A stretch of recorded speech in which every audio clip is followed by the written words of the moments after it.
కాసేపట్లో తెలంగాణ కేబినెట్ సమావేశం కానుంది. రాష్ట్ర బడ్జెట్కి ఆమోదముద్ర వేయనుంది కేబినెట్.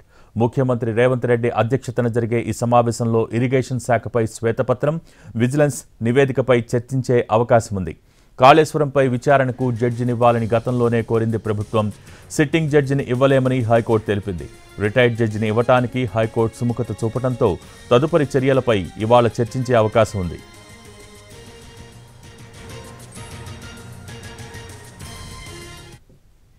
నేడు తెలంగాణ అసెంబ్లీలో ఓట్ ఆన్ అకౌంట్ బడ్జెట్ను ప్రవేశపెట్టనుంది ప్రభుత్వం. మధ్యాహ్నం 12 గంటలకు deputy CM Bhatti Vikramarka budget ప్రవేశపెట్టనున్నారు.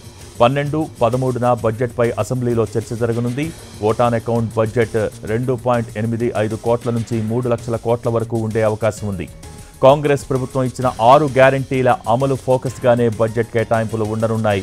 ఇప్పుడు ఓట్ ఆన్ అకౌంట్ బడ్జెట్లో కేటాయింపులు పెట్టి మరో 6 నెలల తర్వాత పూర్తిస్థాయి భారీ బడ్జెట్కు ప్లాన్ చేస్తోంది తెలంగాణ ప్రభుత్వం.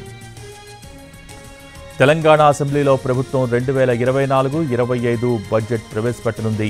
బడ్జెట్ అంచనా 2.95 లక్షల కోట్ల నుంచి 3 లక్షల కోట్లు ఉండే అవకాశాలు ఉన్నట్టు తెలుస్తోంది. గత ప్రభుత్వం ప్రకటించిన చివరి బడ్జెట్ 2.9 లక్షల కోట్లు. ఈసారి మరో 10,000 కోట్లు పెరిగి 3 లక్షల కోట్లను తాకే ఛాన్స్ ఉంది. ఇందులో సంక్షేమ రంగానికి 40,000 కోట్లు, వ్యవసాయానికి 30,000 కోట్లతో ప్రాధాన్యత ఇవ్వనున్నట్టు తెలుస్తోంది.